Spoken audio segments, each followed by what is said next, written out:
lá? Não, trouxe minha esposa. Eu tava conversando com o Dr. Marco, disse que... Como é o nome da sua mãe? Flora. A dona Flora, que sempre assistia a gente, não veio? Não veio. Ah, que pena, dona Flora. Da próxima vez que o Dr. Marco vier, a senhora vem junto, tá? Quero lhe conhecer. E olha, hoje vamos falar de tendinite, que é um assunto que, infelizmente, faz parte da vida de muita gente, que nenhum diagnóstico teve ainda sobre a doença, né, Dr. Marco? Sim, é muito difícil as pessoas entenderem que ela está sendo acometida por tendinite. Dores nos punhos, que são as dores mais frequentes de tendinite, mas existem tendões no ombro, no cotovelo, no punho, no quadril, no joelho, no tornozelo, no pé, no quadril. Pode ter tendinite no quadril? Pode ter tendinite no quadril. Mas a tendinite não é por movimento de repetição? Não necessariamente, ela é mais comum em movimentos de repetição. Só para entender melhor, ilustrar melhor, o tendão, ele é uma cordinha que une o osso ao músculo, tá? Então aqui, por exemplo, nós temos o ombro. Isso é o tendão, esse X, esse aqui. que liga o osso ao músculo. Então, toda vez que você solicita muito músculo, traciona o tendão e o inflama. Por isso que falam de movimento repetitivo. Quando você solicita muitas vezes, óbvio, muitas vezes a gente sempre tem que solicitar, mas muitas vezes sem parar, sem alongar, sem tomar os devidos cuidados. Então, muitas vezes uma pessoa que vai para academia, está querendo cuidar da saúde e quer aproveitar o tempo, já perdi 10 anos, não quero perder mais um dia, e faz um exercício com uma carga maior, acaba tendo justamente esse problema também? Exato, você malha, você sabe. A gente tem que fazer sempre sob supervisão e não existe... ganhar o tempo, ou recuperar o tempo perdido. Na verdade, você não vai recuperar nunca o tempo perdido. Você vai começar do início e fazer as coisas gradualmente para chegar no objetivo que você deseja. Então não dá para ter pressa nesse sentido, né? De maneira alguma. Cargas altas, de maneira alguma. De maneira alguma. Você começa com cargas leves e vai aumentando as cargas conforme seu músculo vai ficando apropriado para tal. Por isso que a gente sempre comenta o quanto que é importantíssimo, é primordial, primeiro a gente passar num médico antes de fazer qualquer atividade física, para até ver se a gente tem condições naquele momento para fazer tal atividade ou não, né? Atividade física é sempre supervisionada. Não adianta vou fazer uma malhação, vou ficar super forte. Não. Você procura primeiro o seu médico, um ortopedista, e não precisa ser Dr. Marco, pode ser o seu médico, que ele vai te orientar se você tem condições de você começar a malhação ou não. Uma consulta pré-participativa. E qual a melhor forma de você fazer esse exercício que você escolheu, né? Sim, às vezes você não tem condições, você está com a musculatura lesionada, então você precisa de uma fisioterapia, de uma hidroterapia, você fazer uma reabilitação antes de começar a malhação. E isso é aquilo que eu falei, procure seu médico que ele vai te orientar perfeitamente. Vamos começar com os nossos mitos e verdades? Tem tanta pergunta, mas dá tempo de você mandar a sua também. Atividades diárias, como digitação, limpeza e corrida, podem desencadear o desenvolvimento da tendinite. Sim, é verdade, claro. Na verdade, assim, isso tudo você faz no seu dia a dia. O que você não pode fazer é demasiadamente. Sabe, a dona de casa que, eu tô com uma loucura, a limpeza, ela fica 72 horas fazendo limpeza, ela vai desenvolver uma tendinite aguda. Ou então quem gosta de fazer tricô, crochê, que você faz aquele movimento por muito tempo, né? É um movimento repetitivo, não é só, a gente liga muito o movimento repetitivo a digitar, porque, sei lá, 90% da população digita, mas o tricô é um movimento repetitivo, o varrer é um movimento repetitivo, se você não fizer ele com intervalos regrados, você vai desenvolver inflamação, e normalmente nos tendões, a tendinite. Agora, você falou de digitação, eu tenho um péssimo hábito. Às vezes, para eu aquecer na esteira, eu vou andando, e aí eu vou com o celular, segurando com essa mão direita, e o dedão eu vou digitando. Porque aí você fala, vou aproveitar o tempo para mandar mensagem para todo mundo que eu tenho que mandar. E aí você vai mandando. No fim da tarde, se foi um dia que depois você também acabou digitando muito, eu sinto o dedo doer, parece que o dedo tá duro. Eu falo, gente, coisa ignorante, por que eu fiquei sentada lá com um dedo só? Você quer aproveitar o tempo e, na verdade, você está perdendo em saúde, né? Sim. Ontem, 8 horas depois da academia, você estava lá postando, né? Ontem eu estava. Aí eu estava com os cotovelos apoiados. Exato. Mas aí, diferente. Mas, às vezes, você no automático... Você estava na mesinha para apoiar. Mas, no automático, a gente tende a fazer isso. Você vai num dedo só. E aí, o que é péssimo? Essa fichinha é grande. O celular é pequenininho. A gente apoia com esse dedinho, a base do celular. Aqui você segura o celular e aqui você digita. Gente, isso não pode ser legal. Anatomicamente, o celular não foi desenvolvido para a gente ficar o dia inteiro nele. Não foi. O celular antigamente era um telefone.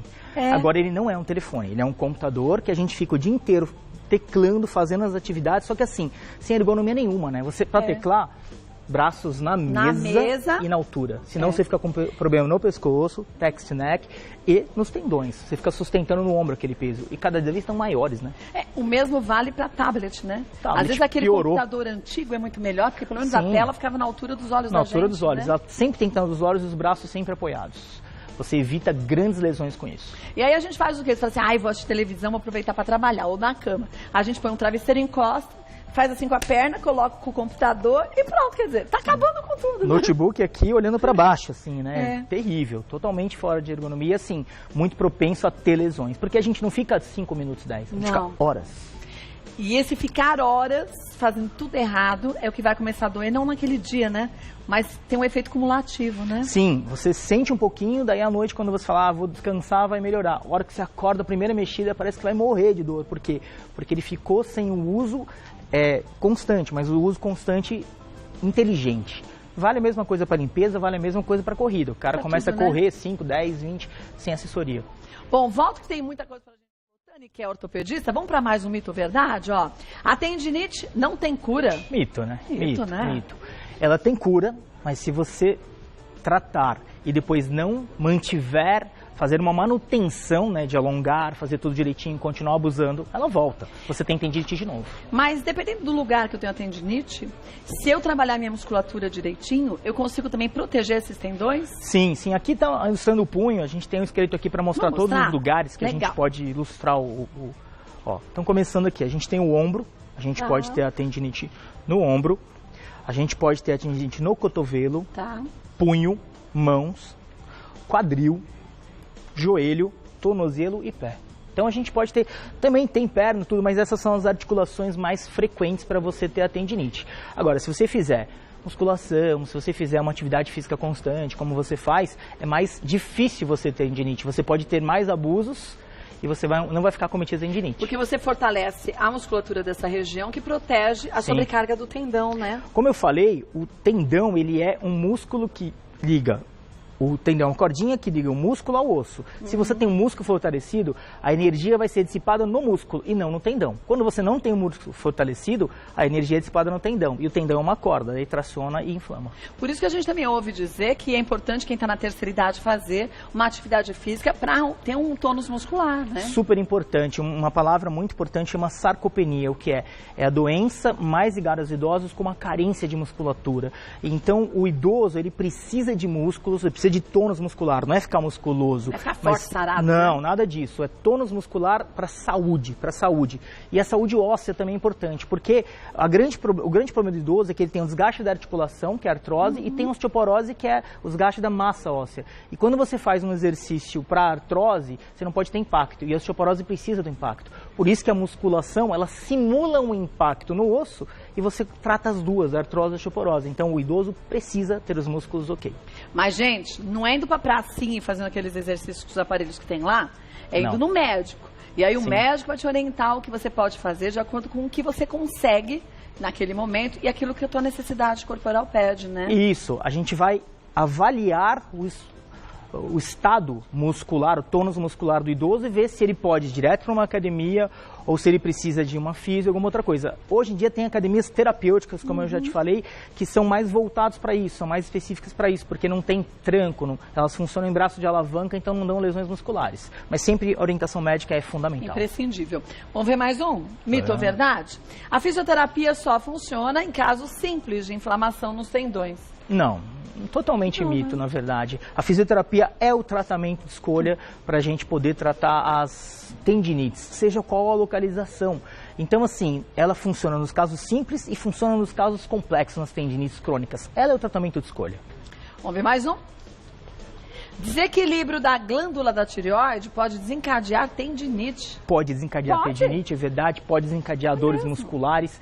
A tireoide ela é responsável pela regulação de muitas estruturas do nosso organismo. Então, quem tem a tireoide, 13% da população tem distúrbio de tireoide. Bastante, e não sabe. Né? É bastante. Então, às vezes, você tá com dor no corpo, tá indisposta e não sabe. Daí você fala, eu vou no ortopedista. Muitas vezes a gente checa, tá tudo ok. Aí a gente começa a pedir exames laboratoriais e acha uma disfunção da tireoide. E é um exame tão simples, gente. Junto com o exame de sangue comum que você tem que fazer todos os anos, é corriqueiro.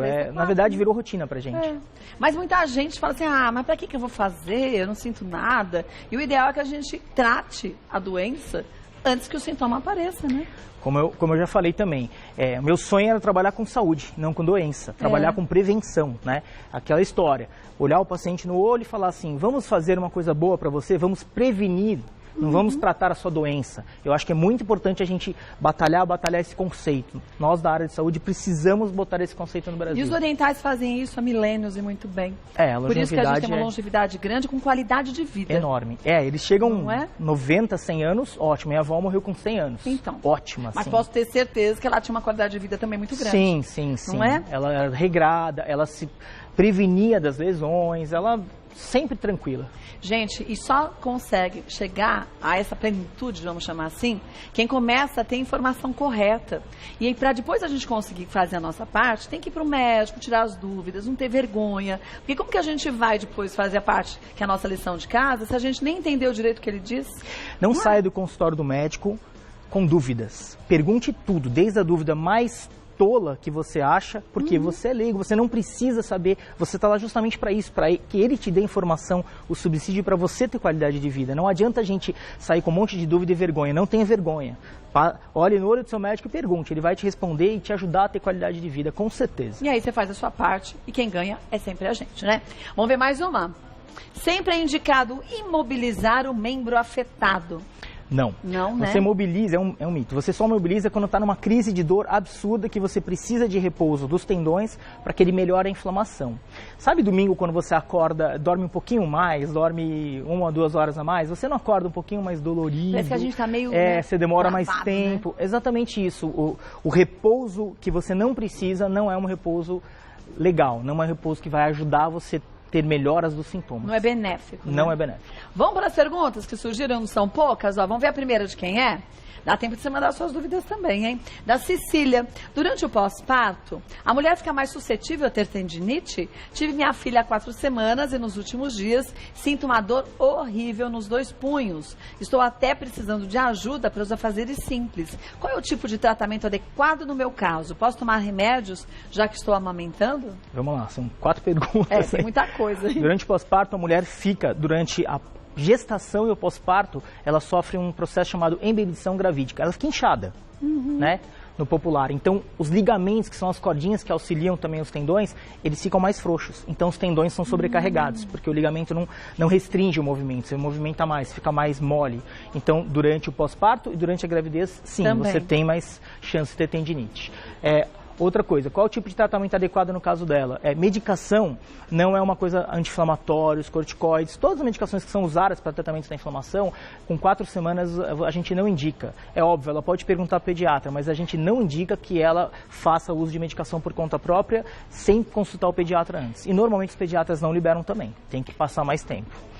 Outra coisa, falou dos remédios, qual o tipo de tratamento que ela pode fazer? Se estiver doendo muito, uma mobilização por algum tempo, algum período, é bom para tirar o alívio dos sintomas. Gelo, a tendinite se trata com gelo porque é um anti-inflamatório natural. E lógico, procurar um ortopedista, ele vai provavelmente prescrever uma fisioterapia, uma acupuntura. E o mais importante aqui, cuidado, não abusa, porque ela fala os afazeres diários. A fazer diário de mulher que tem filho é carregar o filho. Imagina se numa dessa falha o tendão dela e ela derruba o filho, pelo amor de Deus. Agora, você falou de retenção de líquidos, né? A mulher normalmente sofre muito depois da gravidez, mais ainda. Tomar bastante água ajuda? Porque tem mulher que fala assim, se eu tomo, já estou cheia de líquidos, se eu tomo muita água fica pior. O líquido que ela tem não é o líquido de fora, é o líquido que é produzido dentro. São transformações gravídicas na grávida, que depois de 1 ano e meio que seu corpo volta ao normal. Então ela não tem que ficar preocupada de, vou tomar bastante água, vou inchar mais. Não, porque ela vai excretar essa água e vai ajudar a purificar as toxinas do organismo. Então é importante que ela tome água sim, e bastante. Todo mundo, né? Ingerir menos sal também. Sim, ingerir menos sal. Conservantes, tentar ficar muito tempo na posição assim em pé, botar os pezinhos pro alto, sempre tentar fazer que a gravidade ajude a você não ficar tão inchada. Muito importante. E qualquer coisa, Cecília, conversa com o médico para ver se é o caso de imobilizar, né? Sim, eu acho que é super importante ela procurar um ortopedista até por esse risco de derrubar o bebê. Então, o ortopedista é fundamental que ela procure. Um beijo para você, viu, Cecília? Volto que tem mais. Paulo, vamos ver mais uma dúvida que surgiu? Da Giovana. Minha mãe sente fortes dores nos braços há muitos anos, não suporta carregar coisas pesadas. Isso pode ser tendinite? Com certeza. Pode, isso pode ser tendinite sim, e ela precisa procurar um médico para fazer o diagnóstico e fazer um tratamento adequado. Isso a diminuição de força é um dos sintomas. Às vezes até antes da dor, né? Sim, até antes da dor. Ela começa a ter, a gente fala de uma impotência funcional, ela tem dificuldade de levantar e depois vem a dor. Depois de uma semana vem a dor.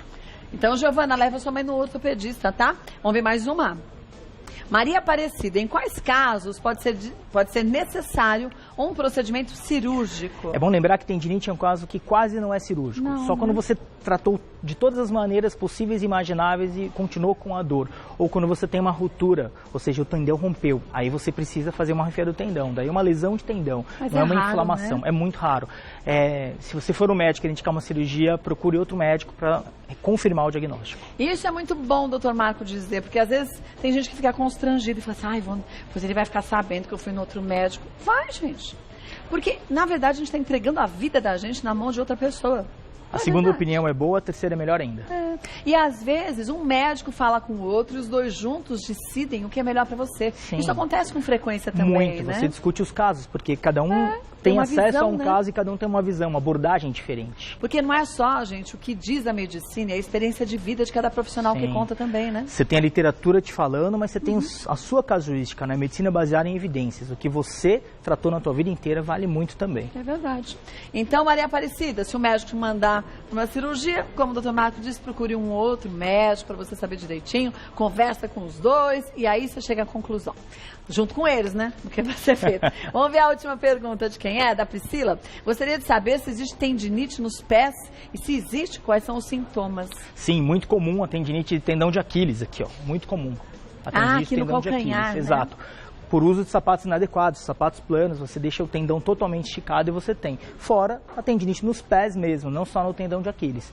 Os sintomas são dor ao movimentar e dor a ficar mais períodos prolongados em pé. Existe sim, tem tratamento, só que precisa mudar os hábitos de calçados imediatamente. E a gente não se alonga, né? Sim. O alongamento é muito importante quando você acorda, quando você vai dormir, quando você está muito tempo em pé. Parou no intervalo do programa, dá uma alongadinha. Eu fico parada aqui alongando na ponta do pé. Você fica alongando, no intervalo você inteiro. dá uma alongadinha, mas é importante mesmo. E isso, gente, é um costume que a gente adquire. Porque a pessoa fala, nossa, não para com os pés.